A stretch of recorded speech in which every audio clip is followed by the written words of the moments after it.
مان رہے ہو تو ایک مشورہ دیتا ہوں.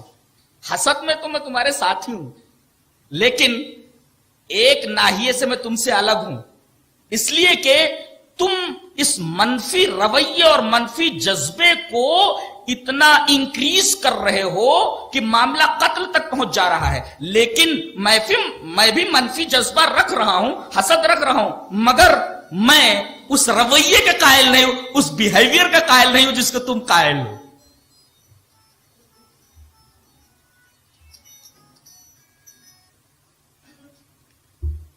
تو کہاں ڈال دیا جائے؟ کنویں میں ڈال دیا جائے. اس کا مطلب یہ ہوا کہ یہ الف لام جو داخل ہے, جب مانے کنواں, ویل, اور یہ خالی ویل نہیں, او ویل نہیں, او ویل کسی بھی کنویں میں نہیں, دو ویل, الجب, او ویل نہیں کسی کنویں میں, یعنی ان کو ڈال دو, پھینک دو ان کو, تھرو ہم انٹو اے ویل, کسی کنویں میں ڈال دو, ایسا نہیں ہے, تھرو ہم انٹو دا ویل.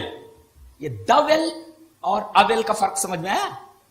فرق یہ ہے کہ یہ کنواں ان کا جانا پہچانا تھا. یہ جہاں کھیلنے کے لیے جاتے تھے اس کھیل کے میدان کے پاس ہی یہ کنواں تھا. یہ لوگ وہاں سے پانی بھی لیتے تھے اور وہیں سے ایک راستہ گزرتا تھا اور قافلے اسی راستے سے گزرتے تھے. اس کا مطلب یہ کنواں عام شاہ راہ کے اوپر تھا جہاں سے اکثر قافلے گزرتے تھے, اور وہاں وہ کنواں ایسا تھا کہ اس سے یہ واقف تھے. جس میدان میں کھیلتے تھے اس میدان کے قریب ہی یہ کنواں تھا, ان کا جانا پہچانا. دویل, اویل نہیں ہے, دویل یعنی ہمارے کھیل کے میدان کے پاس وہ جو کنواں ہے وہاں ایک راستہ ہے اور قافلے آتے جاتے رہتے ہیں, وہی لے جا کر کے ڈال دیتے ہیں. اچھا کیوں؟ اس لیے کہ اس کنویں میں ڈالیں گے تو قافلے جو اس راستے سے گزرتے ہیں, کسی بھی قافلے کو پانی کی ضرورت ہو سکتی ہے, کنواں دیکھ کر کے ڈول ڈالے گا اور بچا لے گا. آپ دیکھیں کہ تینوں مشوروں میں سب سے بہترین مشورہ یہی تھا, اس لیے کہ قتل کی صورت میں کہانی ختم تھی, کہانی آگے نہیں بڑھتی, اور کسی پہ آب و گیا میدان میں چھوڑ دیا جاتا تو یہ انڈائریکٹ قتل تھا, کہانی آگے نہیں بڑھتی تھی. لیکن اس تیسرے بھائی کے مشورے سے کہانی آگے بڑھ رہی ہے, اس لیے کہ پہلے میں تو بچنے کا امکان ہی نہیں تھا, قتل کر دیا گیا, معاملہ ختم. دوسرے میں بچنے کے امکانات کم تھے اور تیسرے میں بچنے کے امکانات زیادہ ہیں. نہیں سمجھنا ہے؟ ارے بھئی ایک کو صاف ہی کر دیا گیا, بالکل وارڈ آف, ازالہ ہی کر دیا گیا, اس کو ڈو ان ختم ہی کر دیا گیا اس کو. اب یہ تو قتل ہوا, اور دوسرے کسی پہ آپ ہو گیا میدان میں چھوڑ دینا یہ انڈائریکٹ قتل تھا, اس میں بھی بچنے کے امکانات تھے مگر کم تھے. مگر کنویں میں ڈال دینا وہ بھی, وہ کنواں جو کسی شاہراہ کے اوپر ہو, بچنے کے امکانات زیادہ تھے. اور اسی بھائی کے اس مشورے سے اس کہانی نے ایک عجیب و غریب ٹرن لے لیا ہے, اور اسی ٹرن کی وجہ سے یہ معاملہ اتنی دور تک آگے گیا. اس لیے بڑے بھائی کا یہ مشورہ ایک انتہائی اہمیت کا حامل ہے. کہہ رہا ہے قال قائل منہم, ان میں سے کہنے والے نے کہا لا تقتلوا یوسف, یوسف کو قتل مت کرو. اور جہاں تک کسی بے آب و گیاہ میں میدان میں ڈالنے کی بات ہے اس کو بھی میں پسند نہیں کر رہا, بلکہ اس کنویں میں ڈال دو جو ہمارے کھیل کے میدان کے پاس, الجب, دویل, وہاں ڈالو. کیوں؟ یلتقطہ بعض السیارہ, کوئی قافلہ اس کو اٹھا لے گا. یہاں ایک مسئلہ بتا دوں, لقطہ اور ایک ہوتا لقیط. اگر جاندار چیز ہے, انسان ہے تو لقیط کہا جائے گا, اور اگر انسان کے علاوہ غیر جاندار کوئی چیز ہو تو لقطہ ہے وہ. جیسے آپ کو کسی کا بٹوا مل گیا, دیٹ از کالڈ لقطہ. گھڑی مل گئی, لقطہ. موبائل مل گئی, لقطہ. اب لقطے کے بارے میں شریعت کیا کہتی ہے؟ 1 سال تک اس کا اعلان کرتے رہو. اعلان کرنے کا مطلب یہ نہیں کہ وہ بھونپو باندھ کر کے کسی گاڑی کے اوپر پورے اورنگ آباد میں اعلان کرتے پھر مجھے ایک موبائل ملی ہے, نہیں. کیونکہ لوگوں سے بیان کرتے رہو کہ بھائی کسی کا موبائل مجھے ملا ہے, 1 سال گزر جائے وہ موبائل استعمال کر سکتے ہو. 1 سال تک اسے یوز مت کرو, 1 سال کے بعد اس لقطہ کو استعمال کر لو. لیکن وہ اگر 1 سال کے بعد آ جاتا تو وہ موبائل آپ کو واپس کرنا پڑے گا. اگر وہ موبائل خراب ہو گئی ہے تو آپ کو اسی طریقے موبائل خرید کر کے دینا پڑے گا. یہ ہے لقطے کا مسئلہ. لیکن رہن میں ایسا ہوتا ہے، میں نے موبائل آپ کے پاس رہن رکھ دی اور آپ سے 10,000 روپے لے لیے، آپ موبائل کو یوز نہیں کر سکتے. یہ رہن میں اور لقطہ میں فرق ہے. تو اس کو ڈال دو کنویں کے غیابہ میں. غیابہ در حقیقت بولتے ہیں کہ کنویں کے پانی کے اوپر جو چھوٹا سا تاک بنا ہوا ہوتا ہے، بالکل پانی کی سطح جو ہوتی ہے نا اس کے اوپر کنواں بناتے وقت تاکچا وغیرہ رکھ دیتے، پکڑ کر کے آدمی یا پیر ٹکا کر کے اوپر نکلے، اس کو غیابہ بولتے ہیں. یعنی تاک فوق الماء، پانی سے تھوڑا اوپر جو تاک ہوتا ہے، دیٹ از کالڈ غیابہ. وہاں وہ اٹک جائیں گے، پکڑ لیں گے، ڈوبیں گے نہیں. قال قائل منهم لا تقتلوا يوسف والقوه في غيابة الجب يلتقطه بعض السيارات ان كنتم فاعلين. اگر تم کرنے والے ہو تو کرو، میں اس میں شریک نہیں ہوں. میرے اندر تو جذبہ ہے، منفی تو ہے، حسد تو ہے، مگر اس کی تنفیذ میں، اس کے نفاذ میں تمہارے ساتھ شریک نہیں ہوں. ان کنتم فاعلین.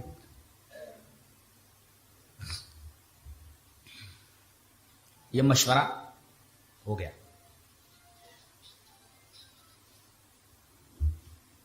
اب مشورے کو عملی جامہ پہنانا ہے، کنویں میں ڈالنے والی بات طے ہو گئی. اب آتے ہیں حضرت یعقوب کے پاس. انداز دیکھو بات کرنے کا، یہ بڑے بیٹے ہیں جو بات کر رہے ہیں باپ سے، اس لیے کہ انہیں اپنے ایک خطرناک منصوبے کو عملی جامہ پہنانا ہے، اس کو پٹ انٹو پریکٹس کرنا ہے. کریں. قالوا یا ابانا، ابا ما لک لا تامنا، کیا بات ہے کہ آپ ہمارے اوپر بھروسہ نہیں کرتے. یہ دیکھو، یہ باپ سے بات کرنے کا انداز نہیں تھا، لیکن چونکہ انہیں ایک خطرناک منصوبے کو زیر عمل لانا تھا، باپ سے بات کرنے کا طریقہ دیکھیے. مالکا، ایک تو استفہام میں تعجبی ہے، تعجبی کہہ رہے مالکا لا تمنا، کیا بات ہے، ہمیں تعجب ہے کہ آپ ہمارے اوپر یوسف کے تعلق سے بھروسہ نہیں کر رہے. اس کا مطلب یہ کبھی ہم نے یوسف کو کچھ کہا، اس کا مطلب ہے ظاہراً یہ یوسف سے اچھے رہتے تھے، حسد دل میں چھپا ہوا تھا. بظاہر حضرت یوسف علیہ السلام کو کوئی نقصان یہ نہیں پہنچاتے تھے. وہی حوالہ دے رہے ہیں، لا تامنا علی یوسف، کیا بات ہے کہ یوسف کے بارے میں ہم پر آپ اعتماد نہیں کر رہے. یعنی کیا کبھی ہم نے یوسف کو کوئی تکلیف پہنچائی، کوئی ایذا دی؟ وَإِنَّا لَهُ لَنَاصِحُونَ، ہم تو اس کے خیر خواہ ہیں. جانتے ہیں یہ وَإِنَّا لَهُ لَنَاصِحُونَ کا جملہ وہی شیطان کا جملہ ہے. کیا جب آدم علیہ السلام کو جنت میں ڈالا گیا اور کہا گیا کہ ساری چیزیں جنت کی استعمال کر سکتے، اس درخت کے قریب مت جانا. اب آتا ہے یا آدم هل ادلک علی شجرۃ الخلد وملک لا یبلی. کہتا واہ آدم کیا بات ہے، بہت کھا رہے ہو، وہ گھوم رہے ہو جنت میں. بولے ہاں کھا رہے، کیا بات، بہت مزے کر رہے ہو. وہ کیا ہے درخت کی، ارے اس کا نام بھی مت لو. ارے بولے کیوں نام نہ لے، تجھے کیا معلوم، تو ابھی میرے سامنے ہی بنایا گیا ہے، میرے سامنے تیرا پتلا بنا، روح پھونکی گئی، جمعہ 4 دن کا ہے، تجھے کیا معلوم جس درخت کے کھانے سے تجھے منع کیا گیا ہے در حقیقت وہ درخت ایسا ہے کہ کوئی اس کا پھل کھا لے تو کبھی جنت سے نہ نکالا جائے. الٹی بات کر رہا ہے. اللہ نے کیا کہا تھا کہ اس درخت کا پھل مت کھانا ورنہ جنت سے نکال دیے جاؤ گے. الٹی بات کر رہا ہے، کہہ رہا ہے اس کا پھل جو کوئی کھا لے وہ ہمیشہ جنت میں رہ گئے. تو شجرۃ الخلد ہے یہ، شجرۃ الخلد، the tree of everlasting, ہمیشہ رہنے والا درخت ہے یہ. ہمیشہ کھا لے کوئی آدمی تو ہمیشہ رہے جنت کے اندر. وہ ملک لا یبلا، اور کبھی وہ بادشاہت پرانی نہ ہو. ایسی الٹی پٹی پڑھا رہا ہے کہ نہیں تو غلط بول رہا ہے. اب دیکھا کہ تھوڑا مشکوک ہوئے. انسان فطری طور پر حریص ہے، اور یہ بھی ایک سائیکولوجی ہے کہ انسان کو جس چیز سے منع کیا جائے دل کہتا ہے کہ اس کو کیا جائے. اس لیے محاورہ ہے الانسان حریص مما منع، انسان حریص ہے اس چیز کا جس سے اس کو روکا جائے. اور سائیکولوجی یہ کہتی ہے کہ تجسس بھی ہے انسان کے دل کے اندر. کسی چیز سے منع کیا جائے تو اس کے پیچھے پڑ جاتا ہے. ایسا کیوں ہے؟ تو انسان حریص بھی ہے اور انسان متجسس بھی ہے. اور جہاں ان کو غلط روٹ دے دیا جائے آدمی تباہ ہو جائے، اور اگر صحیح رخ دے دیا جائے تو پھر نور علی نور ہے. اگر سائنسداں حرص نہ کرتے، تجسس نہ کرتے تو دنیا کو ایسی روشنی کیسے ملتی تھی؟ تو حرص اور تجسس ان کو اگر صحیح روٹ دے دیا جائے تو نور علی نور، غلط روٹ مل جائے تو یہ پوری دنیا کو تباہ و برباد کر دے. آج جو کچھ فتنہ و فساد ہے سب حرص اور تجسس کی بنا پر ہے. انسان حریص. تو کہا میرے سامنے پیدا ہوئے ہو، بنے ہو، تم کو کیا معلوم شجرۃ الخلد ہے؟ ہاں اچھا شجرۃ الخلد ہے. اب دیکھا کہ لوہا گرم ہے، ہتھوڑی مار دو. وقاسمہما، قسم کھائی، خدا کی قسم، بالکل صحیح کہہ رہا ہوں. اب تھوڑا اور ڈاؤٹ فل ہوئے. ہاں قسم کھا رہا ہے اللہ کی، کوئی بات تو ضرور ہے. پھر دیکھا کہ لوہا اور گرم ہو گیا ہے، پورا ہتھوڑا مار دیا جائے. وَإِنِّي لَكُمَا لَمِنَ النَّاصِحِينَ، وہی کہا یہ جو انہوں نے کہا وَإِنَّا لَهُ لَنَاصِحُونَ، ہم تو تمہاری خیر خواہی کر رہے، تمہاری بھلائی ہم کو مطلوب ہے، مانو یا نہ مانو. اب چلنے لگے پورا فَدَلَّاهُمَا بِغُرُورٍ. کہتے ہیں کہ اس خیر خواہی کا حوالہ جب اس نے دیا تو پورے کے پورے دونوں شیشے میں اتر گئے. وہ خطرناک چیز ہے، میں آپ کا خیر خواہ ہوں. خطرناک جملہ ہے یہی جملہ شیطان نے کہا تھا اور دونوں کو جنت سے نکلوا دیا تھا. تو کیوں ہمارے اوپر اعتماد نہیں کرتے؟ کبھی ہم نے یوسف کو تکلیف پہنچائی؟ بولے نہیں، ہم نے ہمیشہ اس کی خیر خواہی ہی کی ہے. تو ہم لوگ کل جانے والے ہیں کھیلنے کے لیے، تو ارسلہ معنا، اسے ہمارے ساتھ بھیج دو. یرتو ویلعب، چرے اور کھیلے. رتا کا مطلب ہوتا ہے میوے وغیرہ کھائے. اس سے مجھے ایسا لگتا ہے جیسے جہاں یہ میدان تھا کنواں تو تھا ہی، اور جہاں پانی ہوتا ہے وہاں کچھ خضرو درخت وہاں ضرور موجود رہتے، بیری کے درخت یا کچھ اور درخت. تو وہاں جائے، کچھ پھلوں کے درخت بھی ہیں، ان پھلوں کا درخت بھی پھلوں کے درخت سے پھل کھائے. وَيَلَعْبْ، اور ذرا کھیلے. بولے تھوڑا گھر میں بیٹھے بیٹھے کمزور ہو رہا، تھوڑا باڈی وغیرہ بنائے. ارسلہم معنا غدن، کل ہمارے ساتھ اس کو بھیج دیجئے. یرتعو، ذرا وہ کھائے وائے. وَيَلَعْبْ، بیٹھے بیٹھے کمزور ہو گیا، ذرا ڈولے شولے بنائے. ارسلہم معنا غدن یرتعو وَيَلَعْبْ. اور جہاں تک معاملہ ہے اس کی کمزوری کا، چھوٹے پن کا، وَإِنَّا لَهُ لَحَافِظُونَ، ہم اس کی حفاظت کرنے والے ہیں نا. پورا کا پورا گروپ ہے ہمارا، ٹیم ہے پوری ایک بہادروں کی، ہم اس کی حفاظت کے لیے. تو پہلی بات تو انہوں نے یہ کہی کہ ذرا کھائے وائے، طاقت بنائے. وَيَلْعَبْ، کھیلے، ذرا ڈولے شولے بنائے. یہ دو باتیں آ گئی. خیر خواہی کا حوالہ تو دے ہی دیا گیا، اور دوسرے یہ بھی کہہ دیا گیا کہ بھائی ہم نے تو کبھی اس کو ایزا دیا نہیں بظاہر. یہ ساری باتیں ہیں، ہم نے کبھی اس کو تکلیف بظاہر نہیں دی، ہم اس کے خیر خواہ، کھیلے اور کھائے. چار باتیں. وَإِنَّا لَهُ لَحَافِظُونَ، ہمارا وعدہ کہ ہم اس کی حفاظت کریں گے. اب چار پانچ باتیں آ گئی. اب حضرت یعقوب نے دیکھا کہ فرار کی کوئی راہ نظر نہیں آ رہی ہے، بھیجنا ہی پڑے گا. دو باتیں انہوں نے کہی اور ان کے پاس ان دونوں باتوں کا جواب تھا. بتائیے شیطان جس کو انڈر کور کر لے اس کو بڑے عجیب عجیب سوالوں کے جوابات سجھا دیتا ہے. حضرت یعقوب نے دیکھا کہ اتنی خیر خواہی ظاہر کر رہے ہیں، اتنی اچھی اچھی باتیں کر رہے ہیں، بھیجنا ہی پڑے گا.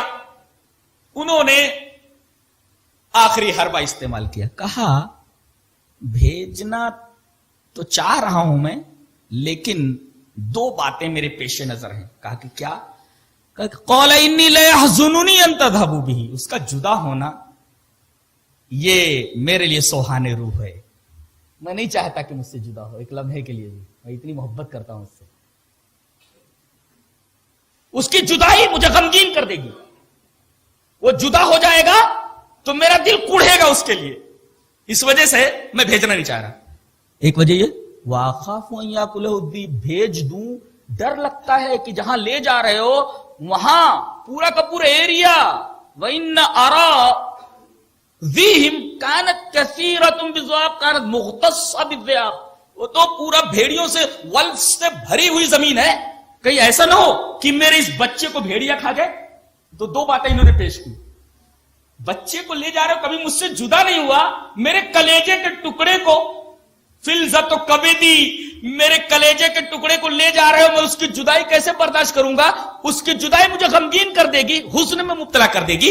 قال انی لا يحزنني ان تذهبوا به، کہ تم اسے لے جاؤ گے تو میں غمگین ہو جاؤں گا، اور دوسرے مجھے ڈر ہے کہ بھیڑیا نہ کھا لے، واخاف ان یاکلہ الذئب وانتم عنہ غافلون۔ یہ بھی انہوں نے کہہ دیا کہ بھائی تمہارے موجود رہتے ہوئے بھیڑیا کیسے کھائے گا، لیکن ہو سکتا ہے انسان ہو، غافل ہو جاؤ اور بھیڑیا آ کر کے کھا لے۔ اب جواب دے رہے ہیں، دیکھو پہلے سوال کا جواب، قالوا لئن اکلہ الذئب ونحن عصبۃ انا اذا لخاسرون، پوری ٹیم رہتے ہوئے یوسف کو بھیڑیا کھا لے، ایسا تو ہو ہی نہیں سکتا، اس سے بڑا خسارہ اور کیا ہو سکتا ہے؟ پہلے سوال کا جواب انہوں نے دیا کہ بھیڑیا تو کھا ہی نہیں سکتا، اس لیے کہ ہماری پوری ٹیم ہے۔ اچھا، اور دوسرے سوال کا جواب کہ غم میں مبتلا کر دے گی یوسف کی جدائی، کہا کہ کہاں اسے 2-3 دن کے لیے لے جا رہے ہیں، دن بھر ہی کے لیے تو لے جا رہے ہیں، شام کو لوٹ آئیں گے۔ دیکھیے شیطان کیسے کیسے وسوسے اور کیسے کیسے سجھاؤ دیتا ہے۔ بھیڑیا کیسے کھا لے گا؟ ہماری پوری ٹیم ہے، اور جہاں تک آپ کی جدائی کا معاملہ ہے، بھائی 2-3 دن کے لیے تو لے جا نہیں رہے، بلکہ دن بھر کے لیے لے جا رہے ہیں، دن بھر گھومے پھرے گا، شام کو لوٹ آئیں گے۔ دونوں سوالوں کے جوابات انہوں نے دے دیے۔ حضرت یعقوب علیہ السلام نے ہتھیار ڈال دیے۔ فلما ذهبوا به واجمعوا ان يجعلوا في غيابة الجب، لے گئے، پہلے تو ان کو ننگا کر دیا، کپڑے اتار لیے، میرا خیال ہے کہ اوپر کی قمیص اتار لی ہوگی، اور ان کو کنویں میں لے جا کر کے ڈال دیا، اور ایک بھیڑ ذبح کر کے یا کوئی ایک جانور ذبح کر کے انہوں نے اس کرتے کو، قمیص یوسف کو متلطخ بالدم کر دیا، یعنی خون سے آلودہ کر دیا۔ اب یہ کنویں میں گرے، وہی آئی، اللہ تعالی نے وہی کی۔ یہ وہی ایسے ہی ہے جیسے حضرت یحییٰ کو عیسیٰ کو ہوئی، یا یہ وہ وہی ہے جو حضرت موسیٰ کی والدہ کو کی گئی۔ وَأَوْحَيْنَا إِلَىٰ أُمِّ مُوسَىٰ أَنْ أَرْضِعِيهِ، کیا وہی کی گئی؟ گھبرانا نہیں، وَأَوْحَيْنَا إِلَيْهِ لَتُنَبِّئَنَّهُمْ بِأَمْرِهِمْ هَٰذَا وَهُمْ لَا يَشْعُرُونَ، جب وہ تجھے پہچانیں گے نہیں تب تو ان کو بتائے گا کہ تیرے ساتھ انہوں نے کیا کیا تھا۔ خاطر جمع رہے، آرام سے پڑھا رہے۔ اس وحی کی وجہ سے حضرت یوسف علیہ السلام نے کوئی واویلا نہیں مچایا، باہر نکلنے کی کوشش نہیں کی، اپنے کو مکمل اللہ کے حوالے کر دیا، اس لیے کہ وہی آ گئی تھی۔ وَأَوْحَيْنَا إِلَيْهِ لَتُنَبِّئَنَّهُمْ بِأَمْرِهِمْ هَٰذَا وَهُمْ لَا يَشْعُرُونَ، کہ میرا انجام اچھا ہی ہوگا، اس وحی کے ذریعے انہیں معلوم ہو گیا تھا۔ اب شام میں آئے، یہ بہت سائیکولوجیکل پوائنٹ میں بیان کرنے جا رہا ہوں، علماء نفس اور سائیکولوجی سے دلچسپی رکھنے والے طلبہ، اسٹوڈنٹس اور ٹیچرز اس پر دھیان دیں۔ شام کو وہ لوگ روتے ہوئے آئے، وَجَاءُوا أَبَاهُمْ عِشَاءً يَبْكُونَ، شام کو وہ لوگ روتے ہوئے آئے۔ پہلا سوال یہ کہ شام ہی کو کیوں آئے، دن کے اجالے میں کیوں نہیں آئے؟ نکتہ یہ ہے کہ دن کے اجالے میں آتے اور یوسف کے بھیڑیا کے کھا جانے کی بات کہتے تو چہرے پر جھوٹ کے آثار جو پیدا ہوتے اس سے وہ پکڑ لیے جاتے۔ دن کے اجالے میں چہرے پر جھوٹ کے آثار نظر آتے تو فوراً پکڑ لیے جاتے۔ اس کا مطلب یہ ہوا کہ the face is index of mind، کہ چہرہ یہ آدمی کے ذہن کا، اس کے اندروں کا آئینہ دار ہوتا ہے۔ آدمی جو بولتا ہے اس کے چہرے سے پتہ لگایا جا سکتا ہے غور کر کے کہ یہ آدمی جھوٹ بول رہا ہے کہ سچ بول رہا ہے۔ چہرہ بھی بولتا ہے، بے زبان چیز بھی بولتی ہے، اب جب بے زبان چیز کو بھی زبان ملتی ہے، بے زبان رہتے ہوئے بھی بولتی ہے، تو قیامت کے دن اگر جلد گواہی دے دے، پیر گواہی دے دے، تو اس میں کون سا استحالہ ہے؟ تو اسی لیے انہوں نے باپ کے سامنے آنے کے لیے اندھیرے کو منتخب کیا کہ تاکہ اندھیرے میں ان کے ملامح وجہ، ان کے چہرے کے خط و خال نظر نہ آئے، ان کا جھوٹ نہ پکڑا جائے، اس لیے کہ the face is index of mind، جھوٹ بولتے پکڑ لیے جاتے، اس لیے کہ جھوٹ کے آثار چہرے پر ہویدا نظر آتے، لہذا انہوں نے رات کی تاریکی میں باپ کے سامنے آنا متعین کیا، اور یہ شاکنگ نیوز انہوں نے شام کے وقت دینا ہی مناسب سمجھا تاکہ ان کا جھوٹ پکڑ نہ لیا جائے۔ اچھا، اس کے بعد آئے رونے کا کیا مطلب؟ ایک نکتہ اور سائیکولوجیکل، کسی کو آپ ایک شاکنگ نیوز دے دیں تو اسے دکھ بہت ہوگا، لیکن آپ وہ رونے لگا ہے شاکنگ نیوز کی وجہ سے، آپ بھی رونے لگے تو وہ بھی پریشان ہو جائے گا، ارے میرے اس غم میں بہت سارے لوگ شریک ہیں، اس کا غم ہلکا ہو جائے گا۔ اسی وجہ سے یہ جب آئے تو رات کا وقت انہوں نے منتخب کیا، اور دوسرے وہ شاکنگ نیوز دیتے ہوئے خود بھی رونے لگے۔ یہ وَجَاءُوا أَبَاهُمْ عِشَاءً يَبْكُونَ، وہ آئے شام کے وقت تاکہ ان کا جھوٹ نہ پکڑا جائے جو چہرے سے ظاہر ہو جاتا، اور یبکون، باپ کو شاکنگ نیوز دیتے ہوئے وہ رونے بھی لگے تاکہ باپ کے صدمے کا اثر ان کے دل کے اوپر کم۔ کیا بات ہے بیٹا، کیوں رو رہے ہو اور اتنی رات گئے کیوں آئے ہو؟ قالوا یا ابانا انا ذهبنا نستبق وتركنا يوسف عند متاعنا فاكله الذئب، کہا کہ اے ابا ہم چلے گئے دوڑنے کے لیے، ایک دوسرے سے آگے نکل جانے کے لیے، اپنے سامان کے پاس یوسف کو چھوڑ دیا، ایک بھیڑیا اور کھا گیا۔ وہی رٹی رٹائی بات۔ اس کے بعد کا جو جملہ ہے وہ اتنا دلچسپ ہے کہ قرآن حکیم کے انداز بیان پر قربان ہونے کو جی چاہتا ہے۔ کیا؟ ہم اپنے سامان کے پاس یوسف کو چھوڑ کر کے ہم لوگ مسابقت اور ریس کرنے لگے، بھیڑیا اور کھا گیا۔ کہنے کے بعد وما انت بمؤمن لنا ولو كنا صادقین، آپ ہمارے اوپر ایمان لانے والے نہیں، یعنی ہمارے اوپر اعتماد کرنے والے نہیں، اگرچہ ہم سچ بول رہے ہیں۔ یہ تو ایسے ہی ہوا چور کی داڑھی میں تنکا، عربی کا محاورہ ہے، قاتل مریب ان یقول خذونی، شکی یہ بولتا ہے کہ لاؤ مجھے پکڑ لو، لو مجھے پکڑ لو، یعنی چور کی داڑھی میں تنکا۔ یہ جملہ کہنے کی ضرورت نہیں تھی ان کو۔ وما انت بمؤمن لنا ولو كنا صادقین، یہاں ایمان کا مطلب معلوم ہوا۔ آپ سے پوچھا تو ہو آر یو، آپ کون ہیں؟ بولا انا مومن، آئی ایم اے مومن۔ What is the meaning of مومن؟ مومن کس کو کہتے ہیں؟ اب آپ اٹک جائیں گے، ایمان کا مطلب آپ نہیں سمجھا سکتے، یہاں سے آپ سمجھیں۔ کسی کے اوپر اعتماد کرتے ہوئے کسی کی بات مان لینا، یہ ایمان ہے۔ نبی کے اوپر اعتماد کرتے ہوئے نبی کی صداقت پر، جملہ یاد رکھیے، کسی کی سچائی پر، کسی کی صداقت پر اعتماد کر کے کسی کی بات کو مان لینا، یہ ایمان ہے۔ ہم نے نبی کو سچا جان کر کے آپ کی صداقت کے اوپر اعتماد کرتے ہوئے آپ کی بات کو مانا، ہم نبی پر ایمان لانے ہوئے، یہ ایمان کا مطلب ہے۔ انہوں نے یہی بات کہی، ہم اگرچہ سچ بول رہے ہیں مگر آپ اس پر یقین کرنے والے نہیں ہیں، اس لیے کہ ہمارے اوپر آپ کو اعتماد تو ہے نہیں، اس لیے کہ یقین کرنے، ایمان لانے کے لیے ضروری ہے کہ آدمی معتمد ہو، پہلے اس کے اوپر اعتماد کیا جائے تب اس کی بات کو صادق ٹھہرایا جائے۔ اور ہم تو معتمد علیہ ہیں ہی نہیں، ہمارے اوپر تو آپ کو بھروسہ ہے ہی نہیں، اعتماد تو ہے ہی نہیں۔ یہ تو ایسا ہوا اس جملے کو کہنے کی وجہ سے کہ چور کی داڑھی میں تنکا، وما انت بمؤمن لنا ولو كنا صادقین۔ اچھا دلیل کیا ہے؟ ارے بولے یہ قمیص ہے نا، وجاءوا علی قمیصہ بدم کذب، لائے وہ لوگ اس قمیص کو جھوٹے خون میں لتھڑی ہوئی جو تھی۔ جھوٹا خون کیسے؟ یہاں ایک نقطہ یاد رکھیے کہ قتل ایک ایسا جرم ہے، ایک کرمنالوجی کا طالب علم اس طرف دھیان دے کہ جتنے بھی جرائم ہیں، جتنے بھی گناہ ہیں، ان تمام جرائم میں قتل ایک ایسا جریمہ ہے، قتل ایک ایسا جرم ہے کہ اس کی سزا بھی ایک عجیب و غریب رکھی گئی ہے۔ وَمَن يَقْتُلْ مُؤْمِنًا مُتَعَمِّدًا فَجَزَاؤُهُ جَهَنَّمُ خَالِدًا فِيهَا، کسی مومن کو کوئی جان بوجھ کر قتل کر دے تو ہمیشہ جہنم میں رہے گا۔ تو قتل جو ہے انتہائی خطرناک چیز ہے، انتہائی خطرناک جرم ہے۔ فرمایا گیا کوئی آدمی کسی بے گناہ شخص کو قتل کر دے تو ایک شخص کا قتل پوری انسانیت کا قتل ہے. ایک انسان کو بے گناہ قتل کرنا پوری انسانیت کا قتل ہے. یہ احترام جان کی قدر و قیمت ہے اسلام کے ہاں. جن کے اوپر ٹیررسٹ ہونے کا الزام لگایا جاتا ہے، جس مذہب کے اندر احترام جان اور احترام انسانیت اس درجہ ہو، وہ قوم ٹیررسٹ کیسے ہو سکتی ہے؟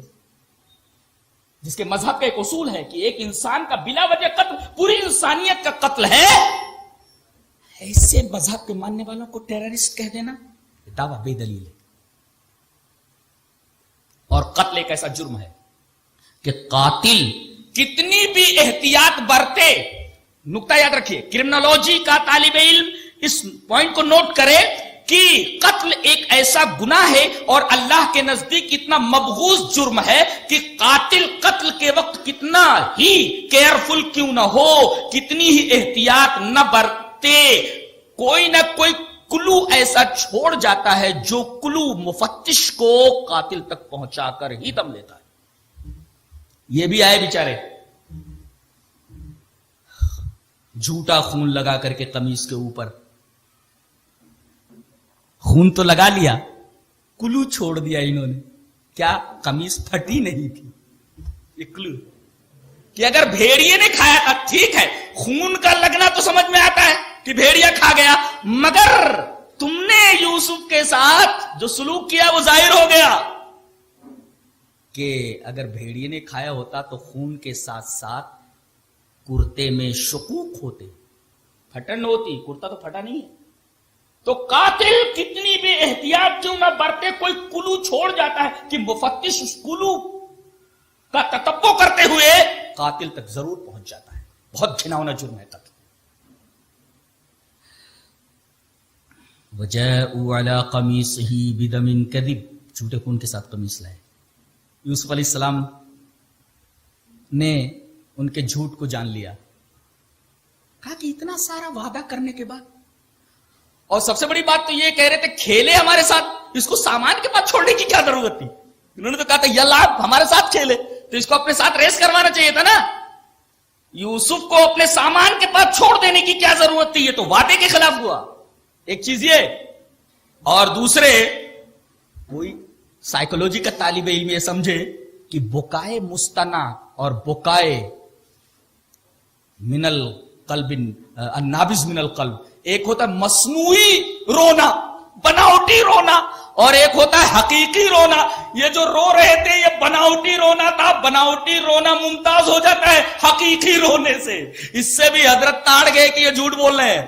اور وہ خون آلود کرتا چونکہ پھٹا نہیں تھا، یہ بھی دلیل تھا کہ انہوں نے یوسف کے ساتھ کچھ تو بھی غلط کیا ہے، اور یہ جھوٹ موٹ کی باتیں یہاں بنا رہے ہیں. اسی وجہ سے آگے حضرت نے فرمایا قال بل سولت لکم، بل اضراب کے لیے آتا ہے. عربی کا طالب علم جانتا ہے کہ بل للاضراب اے ان ما جاء قبلہ کذب صریح ما ان صحیح ما جاء بعدہ.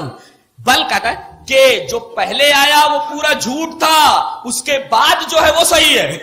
یہاں بل اسی لیے ہے. ایسا نہیں ہوا، یہ جو تم بتا رہے ہو نا یہ سب جھوٹ ہے. بل سے پہلے جو کچھ آیا وہ کذب صریح ہے. یہ بل جو اضراب کے لیے بتا رہا ہے. اور آگے صحیح کیا ہے؟ سولت لکم انفسکم امرا، تمہارے نفسوں نے تمہارے لیے ایک معاملے کی تصویل کر لی ہے. تصویل جانے کس لیے؟ قرآن حکیم میں 4 مقامات پر یہ لفظ آیا ہے. 2 مقامات تو اسی سورہ کریمہ میں تصویل سولا، اور ایک سورہ محمد میں ہے سولا لہم املا لہم، اور ایک سورہ طٰہٰ میں ہے سامری کے لیے. جی یہ 4 جگہ لفظ تصویل آیا. تصویل کو سمجھ لیں تو شیطان کا ایک حربہ سمجھ میں آتا ہے. تصویل کہتے ہیں اظہار القبیح فی المظہر الحسن، برائی کو بھلائی کی شکل میں پیش کرنا. دیٹ از کالڈ تصویل. کیا بات ہے. یعنی گوبر کے اوپر سونے کی پالش کر کے پیش کر دیا جائے، اسے کہتے تصویل. نہیں سمجھا؟ اس کو میں نے ایک مثال سے سمجھا دیا. گوبر کے اوپر سونے کی پالش کر کے سونے کا ملمہ کر کے لائے ہو. یہی تو تصویر ہے. اظہار القبیح فی المظہر الحسن، برائی کو بھلائی کی شکل میں پیش کرنا یہ تصویر ہے. اور یہ کام شیطان کا ہے جس نے تمہارے نفس کو آلہ کار بنا لیا ہے. یہ تمہاری گڑی گڑی بات ہے، حقیقت سے اس کا دور کا بھی واسطہ نہیں. اب فصبر جمیل، بیٹا ہاتھ سے چلا گیا تو اب صبر جمیل ہونا چاہیے. ایک نکتہ بتاؤں، صبر تو بہت کڑوا ہوتا ہے. اب میں آپ کو ایک جھاپڑ مار دوں اور آپ مجھے کچھ نہ کہیں، بتائیے یہ آپ کا چپ رہنا میرے تھپڑ کھانے کے بعد یہ کڑوا ہے کہ میٹھا ہے؟ صبر کا جو اول وہلا میں نتیجہ ہوتا ہے وہ کڑوا ہوتا ہے، لیکن یہاں کہا گیا فصبر جمیل، صبر بہت خوبصورت ہوتا ہے. یہ کیسے؟ صبر تو بہت کڑوا ہوتا ہے. صبر کرنے والے مصیبت کے اوپر وہ جانتے ہیں کہ صبر کرنا کسی مصیبت کے اوپر کتنی کڑوی چیز ہے. قرآن حکیم یہ کہتا ہے کہ صبر بہت جمیل ہوتا ہے. Is very beautiful. جمیل بہت خوبصورت ہوتا ہے صبر. پیشنس از ویری بیوٹیفل بول رہا ہے. صبر جمیل کیسے لوگوں کے لیے، کیسے لوگوں کے لیے بتایا جا رہا ہے. ایک مطلب تو یہ ہے کہ آدمی صبر کرے، شروع میں کڑوا لگتا ہے مگر بعد میں اس کا پھل بڑا میٹھا ہوتا ہے. یہ انجام کے اعتبار سے بتایا گیا کہ صبر اپنے انجام کے اعتبار سے بہت خوبصورت ہوتا ہے. اور اس قصے کے اندر آپ دیکھیں گے کہ حضرت یوسف کے صبر نے اول وہلا میں تکلیف ہوئی، انہیں کڑوا لگا، مگر انجام کتنا حسین ہوا. قرآن حکیم بالکل صحیح کہہ رہا ہے، فصبر جمیل، صبر کا انجام بہت حسین ہوتا ہے، کڑوا نہیں ہوتا. تو اب صبر میں کر رہا ہوں. واللہ المستعان علی ما تصفون. اللہ ہی سے مدد کرے آدمی، مدد حاصل کرے، اس لیے کہ اللہ ہی کی مدد سے آدمی صبر کر سکتا ہے. ورنہ کبھی کبھی تو تکلیف اتنی شدید ہوتی ہے کہ اگر اللہ کی مدد نہ آئے آدمی صبر نہیں کر سکتا. واللہ المستعان. تو ایک طرف تو آپ صبر کیجئے اور اللہ سے مدد مانگیے. یہ دو باتیں بہت پیاری کہی گئی. اور یہ بھی بتایا گیا کہ آدمی صبر کرے تو گھبرائے نہ، اس کا انجام بہت خوبصورت ہوتا ہے. It's very beautiful. یہ بہت عجیب و غریب بات ہے، بہت حسین بات ہے. فصبر جمیل. اور ساتھ ساتھ اللہ سے مدد بھی مانگتا رہے. واللہ المستعان علی ما تصفون. اور اللہ ہی ایسا ہے کہ اس سے مدد طلب کی جائے اس چیز پر جو تم بیان کر رہے ہو. اب یہ ایک منظر ختم ہوا، ایک اور منظر سامنے ہے. قافلہ آتا ہے، ایک کنویں میں ہے، ایک قافلہ آتا ہے، پانی کی تلاش ہے. ایک آدمی کو بھیجتے ہیں، جاؤ پانی لے آؤ، کنواں دکھ رہا ہے. اس نے اپنا ڈول ڈالا، فادلا دلوا، پکڑ لیا انہوں نے ڈول کو. دیکھ رہے ڈول نکل نہیں رہی، کتنی بھاری ہو گئی ڈول. دیکھا کالا یا بشرا ہاتھا غلام، ارے کتنی خوشخبری کی بات ہے، یہ تو لڑکا یہاں پڑا ہوا ہے کنویں میں. نکالا جلدی سے، واسا روح بیوا، اور اس کو بہت اہم پونجی سمجھ کر کے چھپا لیا. اللہ علیم بما یعملون. اللہ کو علم ہے کہ وہ کیا کر رہے ہیں. اور پھر وہ وہاں سے لے کر کے بادار مصر میں آئے اور بہت ہی بےتاب تھے کہ کیسے اس سے پیچھا چھوٹے، کہیں ظاہر نہ ہو جائے کہ ہم لوگ اغوا کر کے تو نہیں لا رہے ہیں، لہذا جتنا پیسہ مل جائے جلدی سے لے کر کے رفع دفع کرو، معاملہ ہٹاؤ اس کو. وَشَرَوْهُ بِثَمَنٍ بَخْسٍ دَرَاهِمَ مَعْدُودَةٍ وَكَانُوا فِيهِ مِنَ الزَّاهِدِينَ. زہدہ فی کا مطلب بے قراری سے کسی چیز سے چھٹکارا پانا. That is called زہد، زہدہ فی. جی وَشَرَوْهُ بِثَمَنٍ بَخْسٍ دَرَاهِمَ مَعْدُودَةٍ. یہ دراہم معدودہ عربوں کے ہاں یہ طریقہ تھا پہلے کہ جب ایک اوقیہ ہوتا تھا یا ایک اوقیہ سے زیادہ، یعنی 40 درہم سے زیادہ یا 40 درہم ہوتا تھا تو اسے تول کر دیتے تھے، اور اگر 40 درہم سے کم ہوتا تھا تو اس کو گن کر دیتے تھے. یہاں گن کر دیا گیا، اس کا مطلب بہت کم قیمت میں بکے، اس لیے کہ اس ہیرو کی قیمت معلوم نہیں تھی ان لوگوں کو. وَشَرَوْهُ بِثَمَنٍ بَخْسٍ دَرَاهِمَ مَعْدُودَةٍ. اس کا مطلب ہے 20-30 روپے میں بیچ کر کے وہ لمبے ہو گئے. یہ دراہم معدودہ سے معلوم ہے. وَشَرَوْهُ بِثَمَنٍ بَخْسٍ دَرَاهِمَ مَعْدُودَةٍ. گن کر لے لیا انہوں نے، تول کر نہیں لیا. اس کا مطلب 40 روپے سے کم ہی میں بیچ دیا انہوں نے. کیوں؟ وَكَانُوا فِيهِ مِنَ الزَّاهِدِينَ. بک گئے. اب تک تو تکلیفیں تھیں، کنویں میں ڈالے گئے، ننگے کر دیے گئے. اس کے بعد وحشت ہی وحشت ہے، تاریکی ہے کنویں میں، بھوکے ہیں، پیاسے ہیں، ننگے ہیں، بدن پر لباس نہیں ہے، بھوک سے پریشان ہے، کنویں کی تاریکی سے وحشت زدہ ہے، کوئی مونس نہیں، کوئی غمخوار نہیں ہے. اور پھر ان کو نکال کر کے لایا گیا، بیچ دیا گیا، بکے. اب تک تکلیفیں ہیں. اور خریدا کس نے؟ عزیز مصر نے. عزیز مصر جانتے ہیں اس وقت یہ عزیز لقب کن کا ہوا کرتا تھا؟ جیسے ہمارے زمانے میں مملکتوں میں پرائم منسٹر کا ہوتا ہے، اس وقت کا بادشاہ ریان تھا، لیکن پرائم منسٹر یہ عزیز تھا، فیصلے یہی لیتا تھا. وقال الذي اشتراه من مصر لامراته، اپنی بیوی کے لیے خریدا اس نے اور لایا. کہا دیکھ یہ لے اکرمی مسوا، ذرا اکرام سے اس کو رکھ، عزت کے ساتھ اس کو رکھ. کیوں؟ عسى ان ينفعنا، شاید وہ ہم کو فائدہ دے، او نتخذہ ولدا، یا اس کو ہم اپنا بیٹا بنا لیں. اس کا مطلب عزیز مصر کی اولاد نہیں تھی کوئی، ہم بیٹا بنا لیں گے. یہ دیکھیے اب یہاں سے ان کے صبر کا پھل ملنا شروع ہوا، آغاز ہوا. لیکن ابھی ایک منظر انہوں نے دیکھا تھا، اس کے بعد پھر پریشانیاں آ گئیں، جیسا کہ ہم آگے بیان کریں گے. او نتخذہ ولدا، یہ بیٹا بنا لیں گے، یہ ہمیں فائدہ دے گا. وَكَذَلِكَ مَكَّنَّا لِيُوسُفَ فِي الْأَرْضِ، ارض مصر میں ہم نے یوسف کو جگہ دی، تمکین دی. تمکین کا مطلب بھوکے تھے کھانا دیا، ننگے تھے لباس دیا، وحشت میں تھے ہم نے ان کو مونس دیا، غمخوار دیا.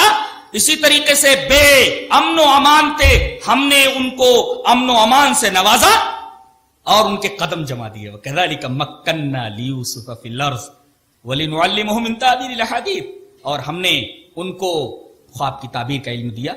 واللہ غالب علی امرہ ولکن اکثر الناس لا یعلمون، اللہ اپنے معاملے پر غالب ہے لیکن اکثر لوگوں کو اس کا علم نہیں ہے.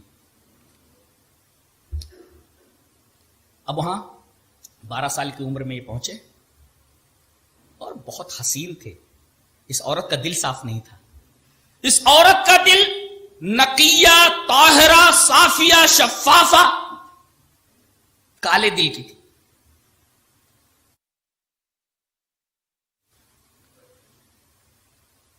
یہ جوان ہوئے وہیں. ولما بلغ اشدہ آتیناہ حکما وعلما وکذلک نجزی المحسنین. اور خوبصورت عیش و آرام، عیش و تنعم میں پلی ہوئی، اور یہ خوبصورت نوجوان اس کے سامنے ہی پل بڑھ رہا ہے. تو شروع سے اس کی نگاہ اس لڑکے کے اوپر تھی، کبھی اس نے اپنا بیٹا نہیں مانا اس کو. اور جب یہ جوان ہوئے تو ہم نے حکم اور علم دیا. دیکھو علم اور حکمت دونوں لازم و ملزوم ہے. جیسے کوئی مریض کسی حکیم کے پاس آئے تو مرض کی تشخیص یہ علم ہے، اور مرض کے مطابق دوا دینا یہ حکمت ہے. خالی علم ہو حکمت نہ ہو، حکمت ہو علم نہ ہو، نیم حکیم خطرے جان. تو ولما بلغ اشدہ آتیناہ حکما وعلما وکذلک نجزی المحسنین. اچھے آدمیوں کو ہم اسی طرح بدلہ دیتے ہیں. وہ پل بڑھ کر کے کافی حسین ہیں، نوجوان ہیں. پھسلایا عزیز مصر کی بیوی نے اپنے نفس کے لیے مراودہ. مراودہ کا مطلب سمجھتے ہیں؟ بذل المجہود البعید المدى فی سبیل تحقیق غرض، کسی مقصد کے حصول کے لیے پوری طاقت نچوڑ دینا. پہلے کیسے اس نے شروع کیا؟ پہلے اشارے کنائے، پہلے اشارے کنائے. یہ ایک عورت کے جو ہاؤ بھاؤ ہوتے، تریا چریتر جو ہوتا ہے، پہلے اشارے کنائے سے مراودہ. مراودہ means to entice، پرچانا. مراودہ یعنی عاشقانہ نگاہ سے دیکھنا، دیکھ کر کے بس آپ سمجھ لیں کہ کیا کیا کرتی تھی. وراودته التي I can't explain it. ساری چیزیں مراودہ میں آ گئی. وراودته التي هو في بيتها عن نفسه، بیت کا حوالہ اس وجہ سے دیا گیا کہ کچھ کر بھی نہیں سکتے تھے، بول بھی نہیں سکتے تھے. اس کے گھر میں رہ رہے نا، کچھ بول بھی نہیں سکتے، کیا کر رہی ہے.